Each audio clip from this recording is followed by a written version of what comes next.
welcome back to All This Math. This is Professor Parker. Make sure you're subscribed to the All This Math YouTube channel. Make sure you like this video. Make sure you share it.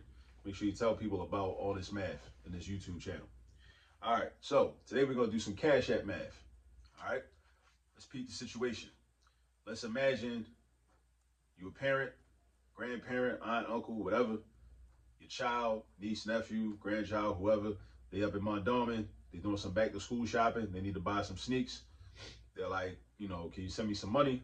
You say, okay, cool, I'll cash app you, right? So you cash app them $180. All right, so let's write that down. You send them $180 so you can get some sneaks. All right, the sneaks, $180, but they need the money immediately, right? So they're gonna immediately get the money. So Cash App charges a fee if you withdraw the money immediately once a person sends it to you. That fee is 1.75%. All right, that's one of the ways Cash App makes their money. So we as a people have to understand how percentages work. We got to understand how percentages work. We got to understand the concept of a percentage. We have to understand the definition of a percentage. A percentage is basically a fraction where the denominator, the bottom number, is 100, right? And we have to understand how to calculate percentages, how to use percentages. We must know how to do that. We must know how to do that. If we don't know how to do that, we can't speak the language of money. And everybody always talk about securing the bag, getting to the money, getting to the bag. You can't do that if you don't understand percentages. Somebody's going to take advantage of you and steal from you. You're not even going to know it. We need to know percentages. All right, this is part of financial literacy, which everybody wants to talk about, right? Cool. Financial literacy is cool, but if you don't understand algebra and the math that connects to percentages, you will never be financially literate. Mark my words. Truthfully, you will never truly be financially literate if you don't understand the math that supports the finance that you're talking about. All right, so $180, you Cash App them, take out your iPhone, you might have an Android, I don't know. A lot of old people got Androids. But $180, and then the fee is 1.75%, right? So we want to know how much actual money is that. So they're not getting the whole 180 if they pull out the 1.75%. So hopefully they got a little cash on them if the sneaks cost 180, but then they got to deal with sales tax, 6% sales tax in the state of Maryland on clothing and shoes, right? So, but let's calculate how much of this 180 do they actually get after you subtract 1.75%.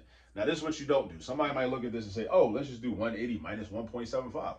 Wrong. That's wrong. That's not how you do that. This is a percentage. This is not a dollar amount. Again, I repeat, this is a percentage. This is not a dollar amount. You cannot subtract 1.75 from $180 and get the answer to what I'm asking. And the question I'm asking is, how much actual money will your child, niece, nephew, or whoever actually get after this fee is deducted, right? So what we need to do is we need to calculate how much this fee is in dollars, So we're asking this question. What is, and again, when we do math, we have to ask the correct questions. A large part of mathematics is asking the right questions. First, you got to want to ask questions. You got to be intellectually curious, and then you got to know how to find the answers to the questions. So that's two large skills that you develop from doing math.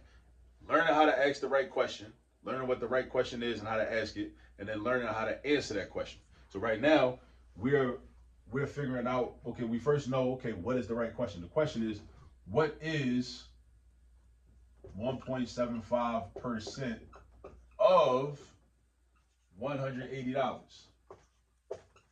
That's the question. What is 1.75% of $180? Now, there's several ways to do this. Now, as I'm sitting here thinking, I'm going through my mind, I'm like, which way do I want to use, right? And that's why the new math is important. A lot of people complain about new math because it teaches the children different ways to solve problems. Why would you not want your child to have options?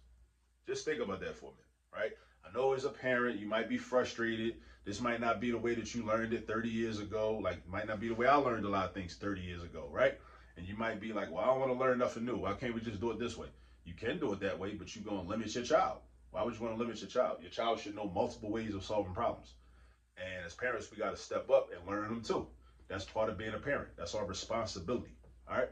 So we got to learn some new stuff so we can help our children learn new stuff. Right. So what is 1.75% of 180? One way to do this, I'm gonna set up an equation. I'm gonna translate this question into a mathematical equation. I'm gonna translate this question into a mathematical equation. So the word what in math language is a variable because it's something that I don't know. That's why I'm saying what. Like what? What? It's unknown, right? Right? So we write a variable, we say x. The word is in math language is an equal sign. The word is the equal sign, right? 1.75%. Now 1.75 is just a number, right? But the percent symbol means multiplied by 0.01. That's what the percent symbol means. Multiplied by 0.01. So 1.75 times 0.01. The word of also means multiplication.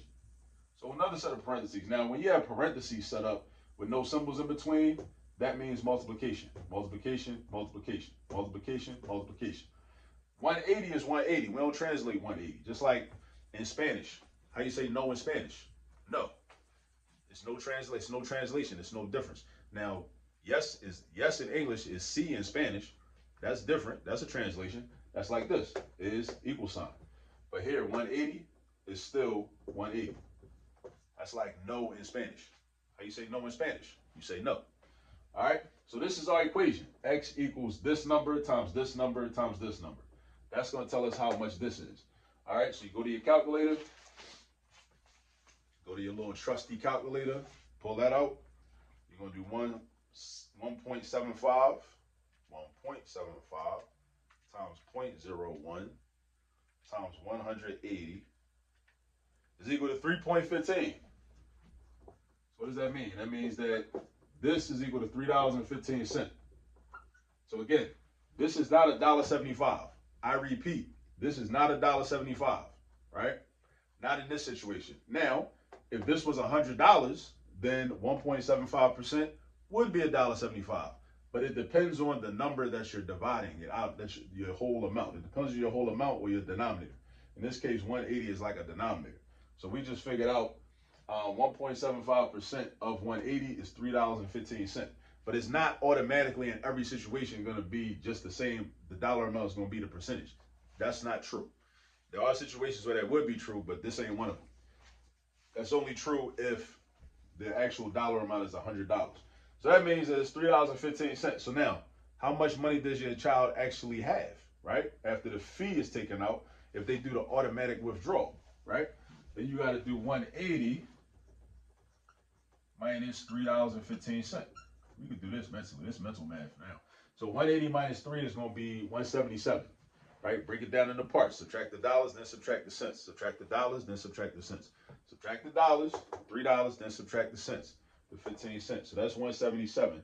180 minus 3 is 177. Take away 15 cents from 177, you're going to have 176.85. 176.85. So actually, if they do the automatic withdrawal, the immediate withdrawal, they only getting 176.85. So again, now how does this help us? This doing math, doing the algebra, it helps us to understand and be able, so we can have information, so we can plan better. Because if the money deposited, which may take 1 day, maybe 2 days, maybe 3 days, right? And we know that they're going to have to take a fee out, and we want to avoid the fee, then what do? We send the money sooner. We plan ahead. Hopefully we have the money to send, but if we have it in advance, then we send it in advance, and then this fee becomes irrelevant because then they'll already have, they'll be able to take, they'll already have the whole $180, the entire 180 that would be deposited into their bank account. So anyway, 176.85 is how much they have. This is one way to do this, right? Another way to do this would have been, let me think about this. We could have said 180 times 1 minus, and then convert this into percent format, 0.0175. Right?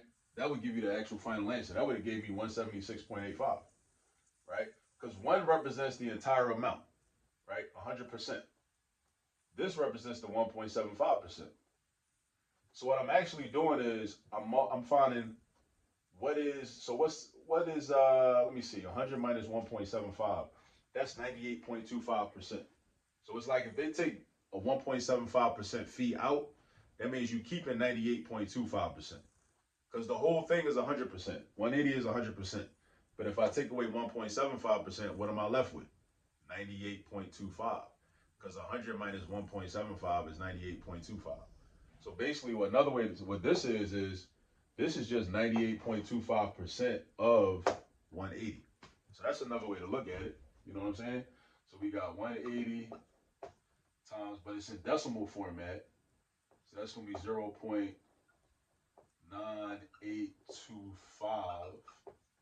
So I promise you, if you put that in the calculator, you're gonna get this answer right here, or at least something that could be rounded close to it. So let's do 180 times 0.9825. Yeah, you get 176.85. And that's a beautiful thing about math too. Is like you could do problems in different ways and get the same answer. All right. So yeah. All right. So yeah, percentages. I can't stress that enough. Percentages, discounts, shopping. All right.